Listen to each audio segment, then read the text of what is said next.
gentleman named David Dewey. David and I have been friends for, what did we just say? It's been 10 years now.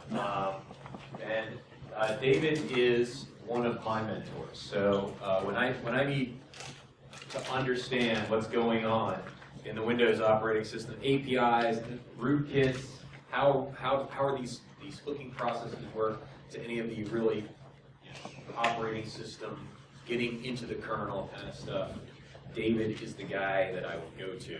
David and Jake Williams is another guy that I go to with these types of questions. So David's one of the guys I want to be when I grow up. He's an awesome, smart guy, and we are really fortunate to have this is your first time. Well, you've been to Augusta speaking before at some of our BSides talks, but this will be the first time at a BSides. So please join me in welcoming David Dewey.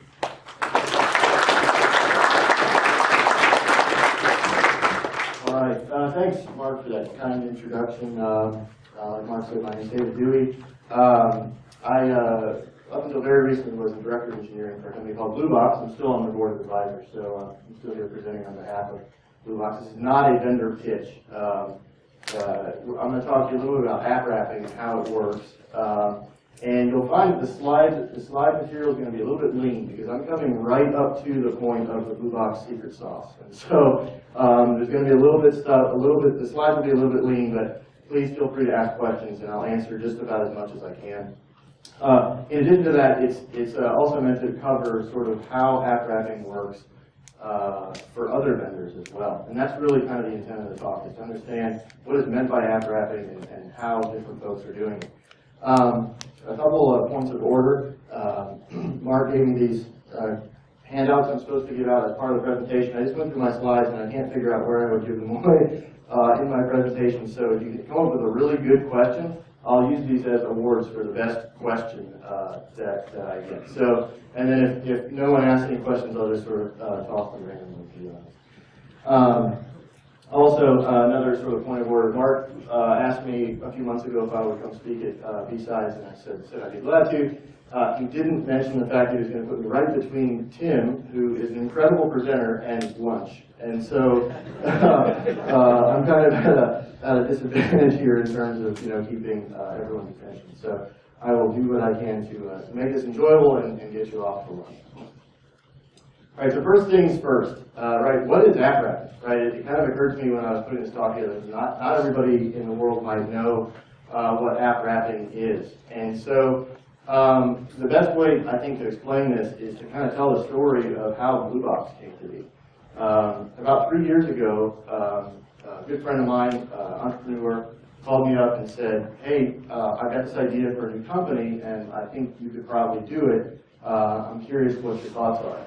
What he wants to do is to pull apps out of the Apple App Store and inject code into those apps so that you can control the behavior of those apps. And so the reason you would want to do this as an enterprise is to say, if my employees are bringing mobile devices to work, they've got a whole bunch of apps installed on that device. Realistically, what's happening is corporate information is getting in and out of those apps, stored to disk, stored out in the cloud, things like that.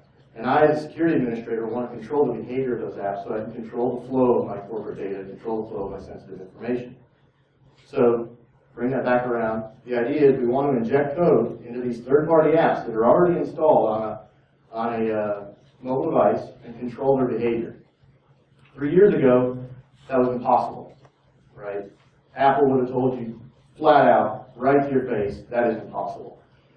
And so now that has changed a little bit. There's a lot of vendors out there that are claiming to do this. There's a lot of folks that are saying different things in this regard. And that's, again, kind of what I want to clear up in terms of, what exactly is app wrapping, how does it work, and most importantly, how do you do it on a non-jailbroken device, right? Because if you're an enterprise security administrator and you're trying to secure data and information that exists on your users' devices, you can't tell them, yeah, you can use your phone here at work, but we just need to jailbreak it first so we can secure it, right? That's not going to happen. So a quick introduction. If you do a Google search for app wrapping, you're going to find a couple dozen vendors that claim to do this. You'll find a few research papers on the topic. And it's a lot of conflicting information. Lots of different folks using the same word same phrase to mean lots of different things.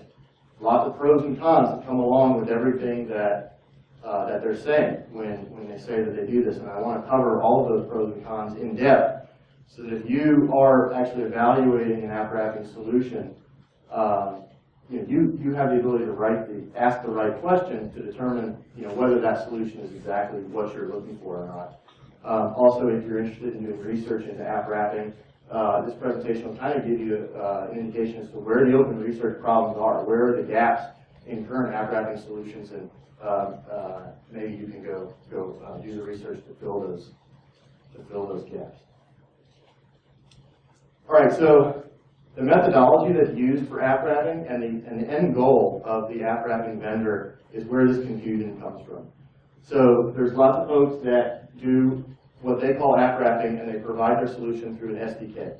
So that either plugs into your Android development environment, plugs into Xcode, something like that, and it provides a set of libraries or other tools that allow you to inject code into an app as you're developing it.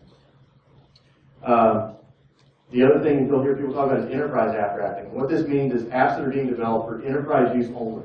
Okay, so these are apps that would never be put out into a public app store. The rules of the game change quite a bit when you're dealing with enterprise app development.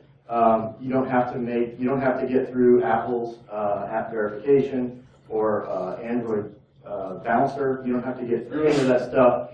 You can use private APIs. You can sort of break the rules, right? And so because you can break the rules, there's lots of things that you can do from an app wrapping perspective that you couldn't do if that app was going to have to ever end up in a public app store. And then there's third-party app wrapping, and this is where you want to take an app out of the public app store and inject your code into it as it's installed on the device. The reasons for doing these different things also change, right? Some folks just want to do this for app management. There's actually a huge market out there for controlling the application lifecycle of apps that are internally distributed in terms of app updates, making sure that you get your patches out to those apps, understanding how many devices that app is installed on, who the users of that app are, that sort of thing. And so a lot of app wrapping vendors, that's all they're sort of achieving with their solution.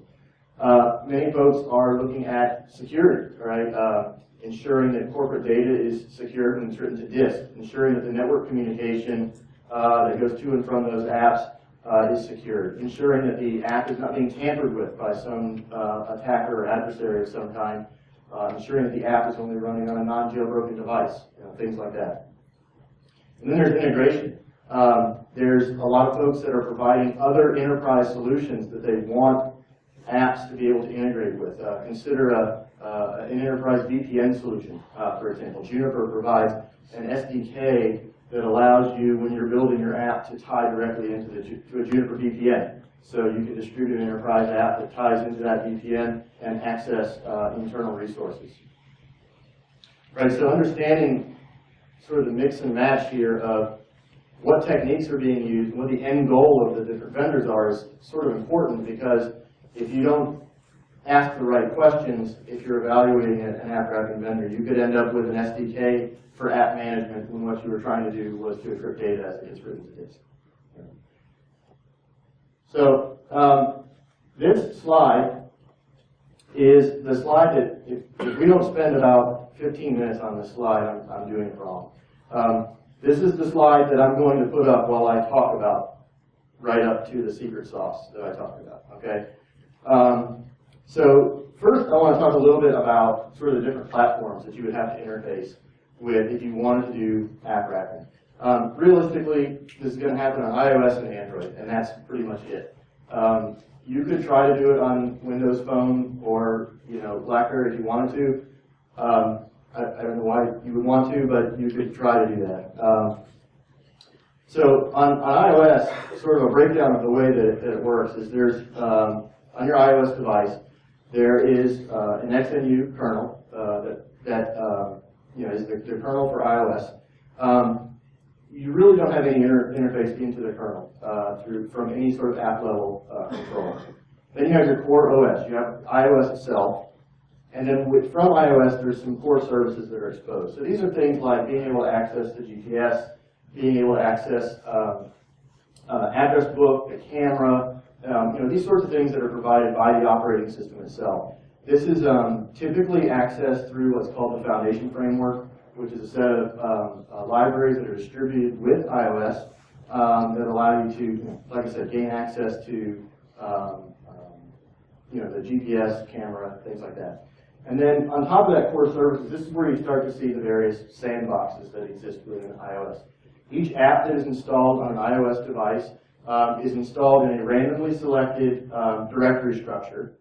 You have zero permission. You cannot get outside of that directory structure to try to access files that are outside your directory structure. You can't cross the boundaries between that directory structure to access other apps that are running on the same device, or anything like that.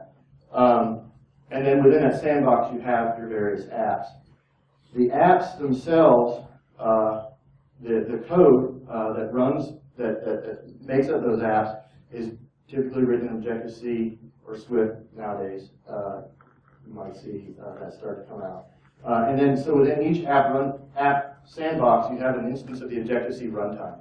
And what that is that's the code that runs that allows the interpretation of the Objective-C code to happen. So Objective-C is a compiled language, but it requires a runtime for some reasons that we're going to talk about here in just a second.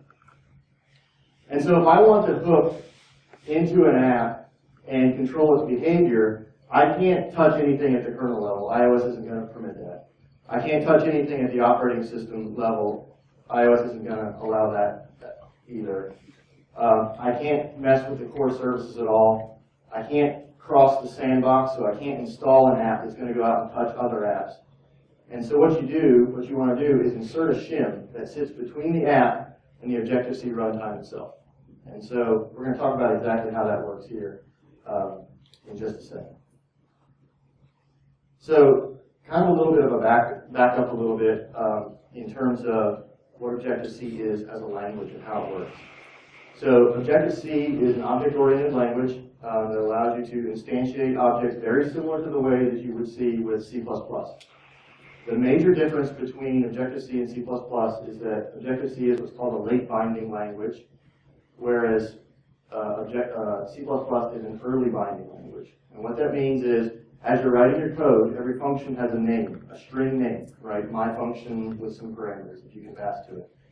In C++, when you compile that code, that function just becomes an address in your code. And any reference to that function is just a call to an address, call to a function pointer. Okay, the name is no longer important, and in most cases can be completely stripped out of the code altogether. It's no longer ever needed. Objective-C is late binding, and what that means is the string name of the function is retained through compilation, and calls to that function are made by calling the string name of the function. Okay? It's like JavaScript. I mean, I think people intuitively kind of know that that's how JavaScript works. Objective-C is the same way.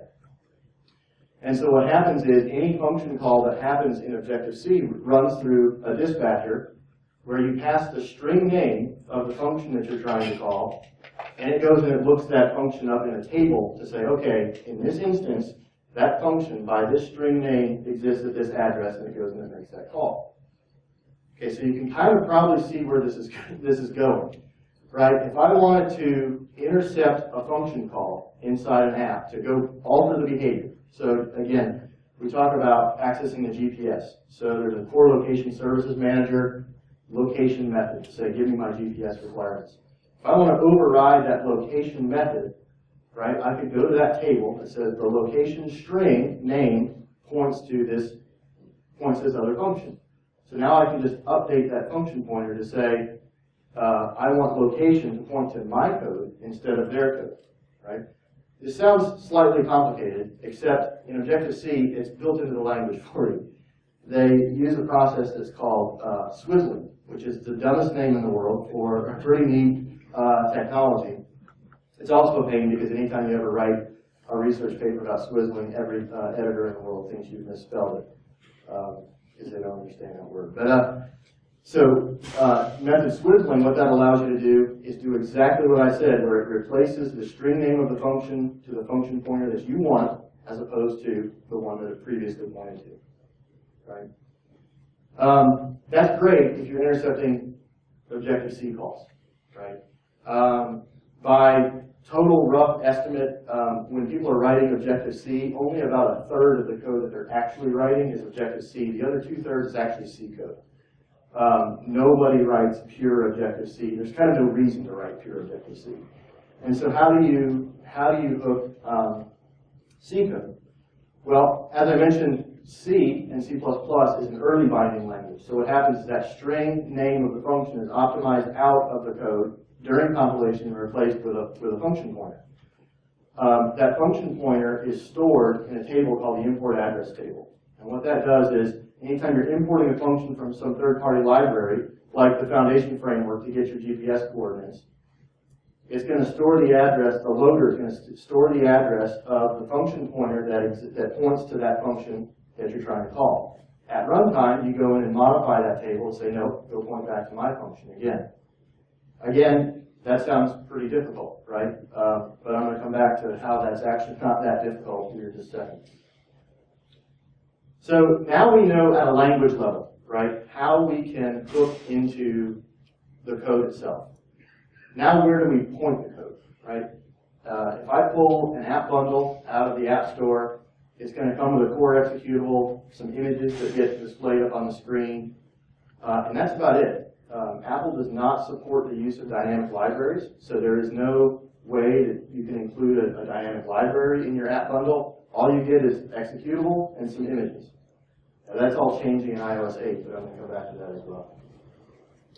And so we went and did a bunch of research into what that means. Like, when Apple says dynamic libraries are not supported, what does that actually mean? It turns out what it means is that when you're building an app in Xcode, if you try to include a dynamic library, it fails. Xcode tells you you can't do that. If you try to build an app outside of Xcode, just using the command line utilities and include a dynamic library, it works just fine. So the only way that it's prevented from happening is you can't build it in Xcode. Okay? So then the next thing that they'll do is if you try to include a dynamic library in your app and submit it to the App Store, they'll reject it. Okay? So they do have some sort of checks and balances there. However, I mentioned that our goal is to inject this library into an app that's been pulled out of the App Store and then redistribute it to a user. Right? So it's already passed the verification on the App Store. We inject the library into the app and then distribute it to the user, and Apple doesn't see it at that point. So now, how would you do this? How would you inject a library into an app when you're in a sandbox? So that's part of the problem. The first thing that you do is you take the app bundle and you tear it apart. And then you inject you copy the library into your app bundle and you rebuild the bundle back together. Right? That part's pretty simple. Now you've got to tell the app to go load your library, just like it would load any of those core services libraries at runtime. So you can use what's called the LD load library command in the Mach-O header to go tell it to go load your library.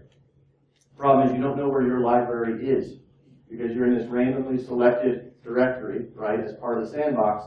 You don't know where to look for your own library. Through some interesting research, the loader that exists on iOS is almost a direct copy of the loader that was used in OS X.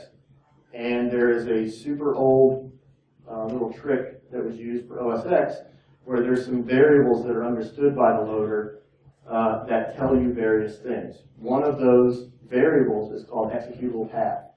And you can probably imagine what that is. It tells you the path to your randomly selected directory now. So this directory that you're not supposed to ever be able to guess, you can just query the loader and say, hey, what's the path to my library? And it will tell you. We're going to come back to just how friendly the iOS loader is here in just a second as well. And so now you can query the loader. You can find the executable path to your binary. That tells you the path to your own library. You pass that path to the LD load library command, you're in business, right? So now you run the Swizzling, or you run that IAT address IAT hooking, and now function call will be redirected into your library.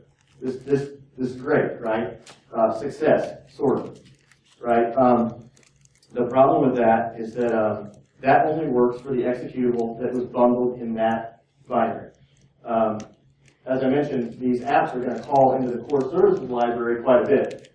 Apps aren't particularly useful unless they're interacting with the phone somehow, getting GPS coordinates, getting access to your address book, getting access to your camera, things like that. So how do you hook those core libraries? Well, again, the loader, the iOS loader, has this great little feature for you where you can register for a callback anytime it loads an additional library. So if you make sure that your library gets loaded first by the executable, any additional library that it loads, it will send you a callback to say, hey, I just loaded this other library, and you can operate on that library before the executable ever does anything with it, if you like. And so you register your own callback. When that library gets loaded, you run your Swizzling code, you run your IAT hooking code, and now you've hooked the foundation framework libraries as well. You've literally hooked the libraries that allow you to intercept GPS coordinates. You've hooked the libraries that allow you to access the address book. But only the instance of those libraries for that app. Okay, so you're not crossing boundaries across the apps yet. There's some other emerging research that, along those lines, you can probably see where that's going. Okay, and so we built all this, and this is just kind of an interesting anecdotal story that audiences normally like. We built all this, and everything I've explained to you, like I said, 3 years ago was impossible. In fact, if you were counting, there's 6 things that we did there that, according to Apple, were impossible. And we were going to build a business on this, right? And it's kind of shaky ground to go build a business on things that are impossible or not permitted by the vendor that you're directly interfacing with. So we went and met with Apple and said, hey guys, here's what we're doing. And we knew how this presentation was going to go. So we gave a presentation very similar to this one with a little bit more detail in terms of how the things work. And we just left it at PowerPoint, and we pretended like that was the end of the presentation. And there's an Apple guy, one of their top architects, security architects, said, great presentation and all, but everything you just said is impossible. And we said, well, that's cool, because there's a demo part of this presentation too. And we pulled an iPhone out that was completely unjailbroken. We went to the Apple App Store, and in that time, everything that I described to you, we were able to do as a SSL man in the middle between the device and the Apple App Store. And we asked him to pick an app, went to the app, pulled it down. As the app was being downloaded from the App Store, it was intercepted using an SSL man in the middle attack. Our library was injected into the app, and then it was finally installed on the device. He opened up the app, and it presented a screen to him saying, this app has been hooked. So when he picked his jaw back up off the floor, he said, we need to talk more about how you're doing that. Interestingly, a lot of what I just described to you is now supported in iOS 8. So Apple has really backed off on this whole not possible sort of thing. I don't really know why they were so, why they dug their heels in the sand so bad on it earlier on, and why they're opening it up now so much. But for whatever reason, they've decided to support just about everything that I described to you in iOS 8. And all those little tricks, the little things that were hidden in the loader are now publicly documented. You just Google for them and they're out there. There's still one thing that I described in this presentation that is still theoretically possible that I didn't go into a lot of detail on because that's, like I said, still the sort of a blue box secret sauce. All right, so that's cool. We've got iOS, right? Now we got to do Android. And in total full disclosure, I'm not an Android guy. I'm an iOS guy. But I can talk a little bit about what happens there as well. We have a very similar layout from a hardware perspective, the way the kernel, the core OS, and your core services exist within Android. You'll notice that the major missing piece there is the sandbox. And if you believe that Android has a sandbox, you and I can arm wrestle about that after the presentation. It really does not have a sandbox. It basically is just using Linux permissions to subdivide processes, which we know doesn't work on a desktop or laptop, so why would it work on a mobile device? But for some reason, people are clinging to hope. I don't quite know. And then, of course, Android runs Java apps And so instead of having Objective-C runtime, you have your $VM or JVM. Or in newer versions, you'll have part, the Android runtime. You'll see some correlations between what I described in Objective-C and Java. Java is not a late binding language the way Objective-C is. It's just-in-time compiled, right? So what you get down to the device is, for all intents and purposes, the source code of the app. Obviously, it's compiled into Java bytecode, but if you've ever looked at Java bytecode, the Smalley code, it's almost source code, what you're seeing there. And so it makes for the process of code injection much easier than what I described with method squizzling and IAT hooking. There's several different techniques you can use. You can use simple class modification, where because you have access to what is effectively the source code, you can rewrite it and say, instead of calling core location services location, call bluebox location, right? And then when it goes through the just-in-time compiler, it says, okay, I'm going to call the bluebox location function. There are some problems that come along with that that are sort of outside the scope of this presentation, but it's not a 100% solution. There are things you can do to work around that, like affect-oriented programming, or even just modifying the DVM directly. That's something that we actually do at Bluebox. Is from say that app in the middle of the slide there, or the middle of the diagram, you can actually reach out to the other app's DVM and modify the way that it works. And so you can reach out into that DVM, and when it starts loading alternate class files into that app, you can tell it to go load your class file instead of the one it thinks it's supposed to load right there at the DVM layer. And that is the basis of why I made the argument that there is no sandbox on Android, because one app can reach out and modify the DVM of another app. That's not a sandbox. In fact, my speaker's note right here says on Android, sandbox, yeah, right.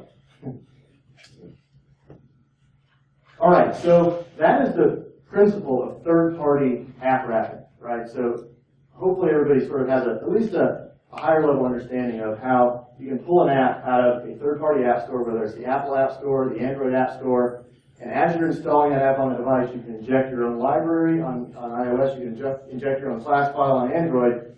And at runtime, how it is that you're able to shim in and get access to those functions. So I keep saying things like hooking functions or intercept the call to location, right? Well, what does that mean? What does that translate to? Now that you can redirect a function call, what do you do with that, right? And so we talked a little bit about the app wrapping goals for third-party app wrapping. An interesting one is data encryption, right? So if an app itself is calling read or write, right? So in my Objective-C code, I coded up write to disk, right? I'm going to write data to disk. I'm going to use that library that I injected in, and anytime that developer now calls write, it's not going to call write. It's going to call into my library, which is the Bluebox write. And what Bluebox write does, and again, this isn't a vendor pitch, and just as an example, we encrypt the data when it gets written to disk, right? And then when the app developer calls read to read that data from disk, instead of calling read, it calls my read, and then I decrypt the data from disk. And the app never knows that it even happened, right? As far as the app developer knew, that data got written to disk, got read to disk. Doesn't have any idea what happened in between. App network tunneling, right? This one is awesome. So what you can do here is when that developer wrote, coded up send, or HTTP send, HTTP post, whatever it is, however they're sending network data, you intercept that and say, no, we're not calling send, we're going to send the injected version of send. And what you can do with that is if you've got something like, say, the Dropbox app that's going to post data up into the cloud, and it's just going to go directly out to the cloud from your device over your 3G network or 4G network, whatever it is, instead, you say, no, we're not going to call send, we're going to call the injected version of send, and we're going to reroute that traffic back through your enterprise so that all that data runs through your network DLP solution. Right? So you can actually reroute the whole network stream. And again, from the app perspective, it has no idea that even happened. Right? It calls send, the data got sent. That's all it knows. App integrity, right? This one is a really nice thing you can do with hooking. You inject code right in before the app ever runs to say, perhaps run a checksum on the app to see whether it was modified since the last time you ran it. You run a check to see whether the device has been jailbroken before the app runs. You run a check to make sure that all of the, as I mentioned, the app will consist of the executable and all the images. There's a lot of translation files that exist in there. Make sure, cache all those translation files. Make sure that all of that is exactly the way that it should be. So that, if the user goes to open an app and it's been tampered with, they can stop that. Data sharing. This is another great one. The API call to say, when I want to open data in from one app to another app, so I'm in Adobe Reader and let's say I want to open it in Dropbox, right?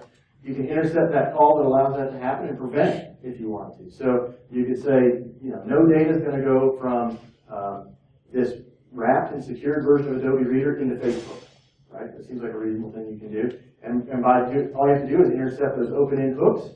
And instead of calling open-in, it calls your library. Your library just says, I don't even know what this is. No. And then prevents it from happening. All right, so what are the pros and cons of doing this? You can use any app is the pro, right? This is a huge pro. You can literally pull any app out of the public iOS App Store, run this process, and it works. And you can put it on any device, and it works. We give ridiculous demos to kind of prove this point, where we'll wrap apps like one of the ones I used to use is there's this app in the App Store called Hat Designer, where you can design fashionable hats and stuff, right? Which of course has nothing to do with enterprise security, but it really proves the point, right? That if you can wrap that app, I mean, you can wrap just about anything. You can wrap, it doesn't matter if they're free or paid. My curiosity, you mentioned you wrap any app. Have you had any luck, at least my experience in Android, with apps that have been protected by intellectual property software such as DexCard? Yep. Where you're able to wrap it and see if in and out calls any issues and modify it? Yep. We have done an immense amount of research into DexCard specifically, and then on iOS there's a similar protection. Immense amount of research, and we have about a 60 to 70% success rate with those apps. There are ones we just can't do, right? It's very rare that you see the iOS version of that in the public app store. On enterprise apps, it's very common. On Android, it's hit or miss in terms of what you see in public app stores. Good question. In fact, here, have a prize. This is a lockpick kit courtesy of Southern, or as Mark said, might be Southward. Thank you. All right. So the cons on that is it requires the app to be re-signed, right? So we didn't talk a lot about the signing process of apps, Apple apps or Android apps, but every app that ever makes it out into a public app store is signed by the original developer and signed by the app store itself. Okay, and the signature verification is used as an integrity check to make sure the app hasn't been tampered with since you downloaded it. Well, everything I just described is tampering with the app, right? And so you have to re-sign it. There are ways that you can get around this from an enterprise security perspective. There aren't really good ways to get around this if you were trying to, say, attack just a general user. From an enterprise security perspective, Apple supports the use, and so does Android or Google. They support the use of what we call enterprise app stores, where you can go fetch apps out of the public app stores and make them available for your enterprise users. When that happens, you're allowed to re-sign the apps that are distributed through those enterprise app stores. And so you register for an enterprise signing key, you re-sign the app, and then as you download it, what you're getting is an enterprise signed version of the app as opposed to a public app store signed version of the app. This is a very minor con. It's not a big deal. It's not particularly hard to get an enterprise signing key, and all you have to have a DUNS number. And to give you an idea, like I said, 3 years ago, before there was a blue box, we got a DUNS number, we got an enterprise signing key, we got this working. So it's not a huge problem. There is a significant maintenance overhead that comes with this, as you can imagine. Developers do things in a zillion different ways. And we typically categorize these into amazingly brilliant ways of doing things and amazingly stupid ways of doing things. And there isn't a whole lot in between. And so when you're wrapping apps, you have to predict for both ends of that spectrum. Instead of developer just calling send and receive and hooking send and receive, they might do something entirely different, something they think is really creative, and it might be, or it might be something that is ridiculously dumb. But from an app wrapping perspective, you've got to support both. And so it takes a significant amount of QA to be able to test those apps, make sure your app wrapping isn't causing adverse effects to the app that you've been. All right, so moving forward, enterprise app wrapping. This is the idea that you want to wrap an app that's only distributed internally to your enterprise. So, like I said earlier, you can break some of the rules because it doesn't have to go up to the public app stores for verification. This often uses third-party app wrapping techniques, like I described in that one big slide that we sat on for 15 minutes. It oftentimes uses that exact same technique. It doesn't require the app to be re-signed. You're only signing it using the process that you use to sign your internally developed apps. And there's a couple of different ways you can do that that Apple supports. If you're only intending to distribute your app internally, you just have to go through that process again, or you don't have to go through this re-signing process. These apps, these enterprise apps that are developed, are typically deployed using MDM, mobile device management software, or an internally developed enterprise app, or an internally deployed enterprise app store.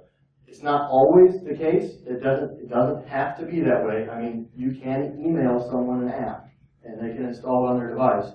But the majority of the time, these apps are distributed using an MDM or enterprise app store. And it allows for the use of private APIs. Okay, so this is massively important. On iOS, there's all kinds of stuff exposed through what they call private APIs, and the only thing that makes them private is that there's no documentation on them, and if they see you using them, when you submit your app for verification in the App Store, they'll reject it. Okay, think back to what I said about Objective-C, though, that all function calls happen by passing the string name of the function to the dispatcher. Okay, so any function that's available on iOS is available there by string name. You can go find them. You can just go read them. And Objective-C function names, for whatever reason, are always about 9 feet long with a huge description of what the function does. And so finding these private APIs is very, very easy, and there's some amazingly dangerous things you can do with those APIs. So I leave that as an exercise to the reader to go take a look at the tool class dump. If you're taking notes, write down class dump and go use that tool and go figure out, oh, everybody's writing.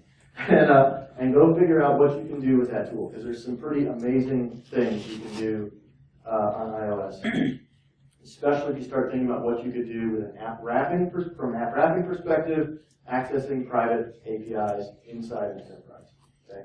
You can get, let me put it this way, it's public knowledge. At RSA 2013, our CTO, Jeff Forrestal, demonstrated an app that recorded phone calls off an iOS device, which is impossible. Okay. Class dump on iOS. Okay. So, like I said, it's very similar in nature to what you saw with third-party app wrapping, except you can break the rules. Okay. Breaking the rules is a good thing. And so, what would you want to do with enterprise app wrapping? Your goals are going to be pretty similar to what we saw with third-party app wrapping. You're just deploying it internally. Except now you get a few extra things that you can do. Application management, right? So you can now take your app and you can insert an MDM library into it, insert an MDM interface into it, so that app can now be configured by your MDM software, or your MDM solution. This is very commonly what people mean by app wrapping. One of our biggest competitors out there, you'll see versions of their app in the App Store. You'll see things like Dropbox for a given provider, right? This is what they're doing. This is what app wrapping to them, this is what it means, is that now if you go and install that app, if you install Dropbox, instead of you having to put in your username and password, it comes all pre-configured from your MDM, right? That's a pretty nice feature, a nice way to use app wrapping. SSL pinning. You can now insert SSL pinning into an app. If you're not familiar with what SSL pinning is, it's a technique that's used really popularly in mobile apps and again, some other places where effectively you take the hash of the certificate that you're going to be presented back from an SSL site, and if you get a certificate of any other hash value, you don't accept it and you don't send the network traffic. This prevents man-in-the-middle attacks. And so now you can insert SSL pinning into your apps. You couldn't do this if you were wrapping, say, the Dropbox app, because Dropbox might change what server they're hosting, what public backend API they're supporting. They might change what server that's on. They might rotate certificates, things like that. And if you're not in sync with them, if you try to inject SSL pinning into that third-party app, you would break it. However, if you're dealing with enterprise apps, you can now do this because you control both ends of that communication. If you want to roll certificates, you can roll it in your wrapped app and roll it on the server side and get a heck of a lot of value out of that. And then again, sort of the rest of your goals are the same as what you saw in third-party app wrapping. So pros and cons of enterprise app wrapping. A major pro in enterprise app wrapping over third-party app wrapping is now you integrate into the QA lifecycle, right? So instead of grabbing Dropbox off the public app store and hoping that the app wrapping worked, instead you're submitting an app internally to yourself to go get wrapped, and then you run it through your QA, and if the app wrapping broke something, hopefully it would be caught in your QA cycle and you can fix that. It's a huge reduced development cost. I just described SSL pinning, and I could tell some folks in the audience hadn't heard of it or didn't know what it was. And I can tell you, your developers have no idea what it is, and even if they do it wrong. And so being able to provide SSL pinning through an app wrapping interface creates a scenario where you don't have to train your developers on what SSL pinning is and how to do it correctly. You just take their app, run it through the app wrapper, and everything's fine. Again, it allows for the use of private APIs. You're starting with an app that knows it's going to be wrapped. Okay, Dropbox in the public app store has no idea that it's going to be wrapped. And so the developers aren't planning for that ahead of time. And like I said, they might do something really amazingly intelligent or amazingly stupid, and it makes wrapping difficult. If you know that you're going to get wrapped as you're developing the code, you can avoid those creative options, right, and make sure that it's going to work. It's also easier to debug because it's part of your process. As a developer, you can get integrated into your debug loop and figure out what's going on. And then on the con side, it's only useful for internal apps. This may not be a con. You may only be interested in internally developed apps for what you're trying to secure. There are plenty of people that's their only use case. SDK-based app wrapping. Basically, sometimes it works just like third-party app wrapping. It's just built into the compilation process.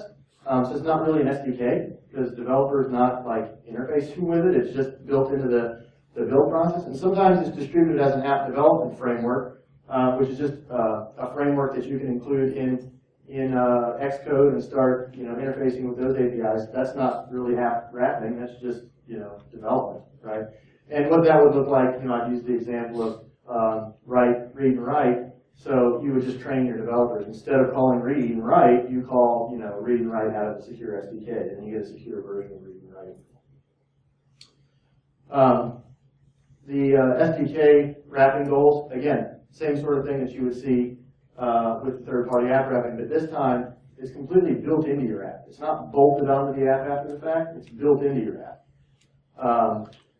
And so again, if you get all the benefits of integrating the QA process, it's easier to debug, things like that.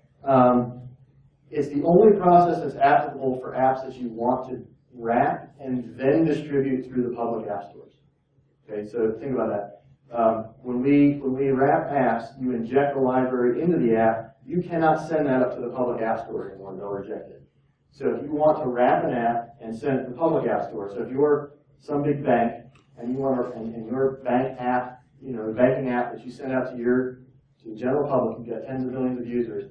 If you want wrapping technology in that app, you have to use an SDK-based approach to send it to the Apple App Store. This may change with iOS 8 because of their relaxed approach to dynamically delivered libraries. We don't really know for sure yet what they're going to be doing. The cons, there's some maintenance overhead. A lot of folks that we've talked to don't want to train their developers on how to use an SDK. Right? their developers are already being bombarded with 9 different SDKs that they're told to use, and they forget to use 8 of them, and this is just a 10th. And so it's somewhat difficult. And you cannot use, again, you can't use private APIs for any apps that are distributed to the public. There's a major con that's sort of missing off this list as well that I'm going to cover as like on its own slide.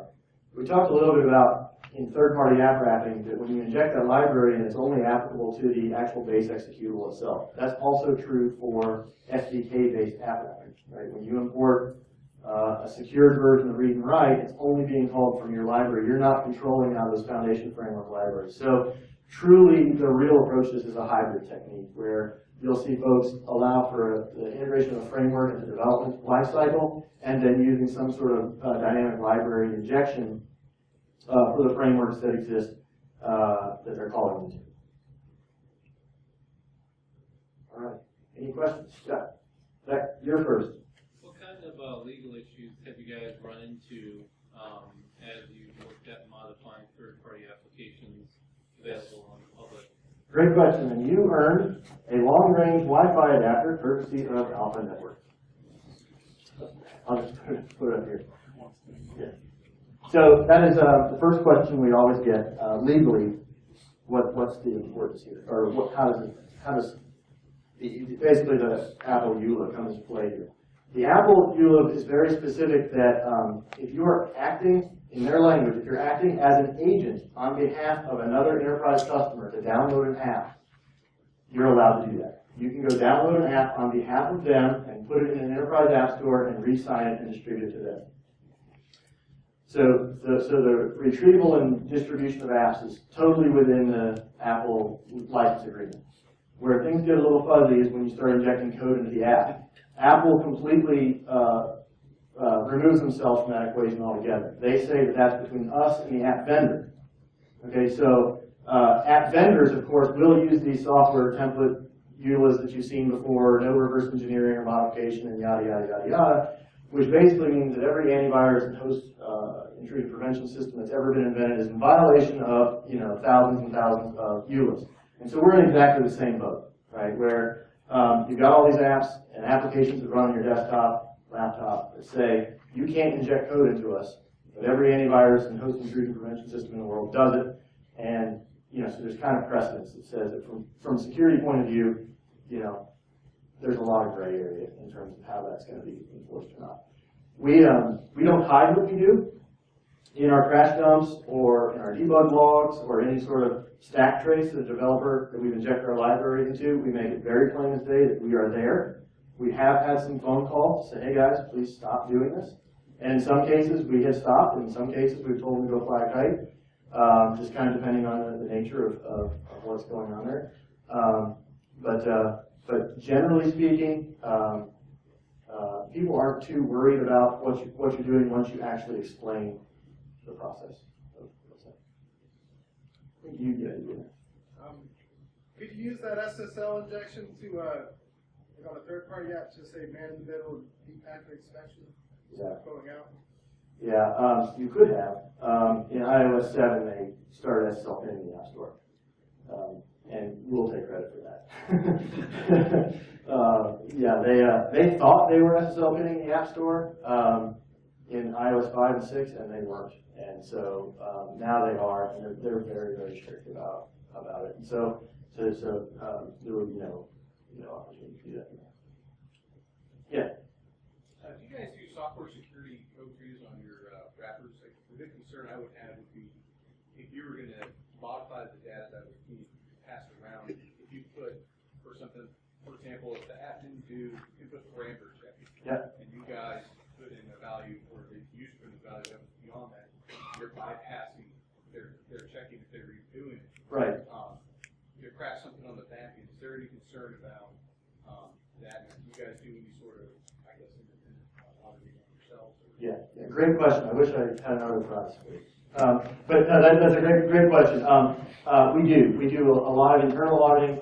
Everyone at Blue Box comes from a security background. Our CTO is Jeff Forstall, also known as Rainforest Puppy, literally invented SQL injection. So we've got some pretty good staff on hand for those audits, but we also know that that's not good enough for most customers. So we've actually, the Blue Box product has been through 3 external pen tests and code audits, and they have found stuff, right?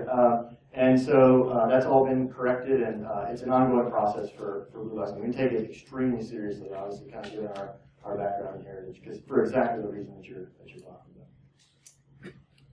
All right, maybe one more question mark? Or I think there was one question. Or maybe it was the same question. Or maybe you're out of prizes. Maybe I'm out of time. So all the NSA guys that want to ask me questions offline, there'll be a line forming in the back corner of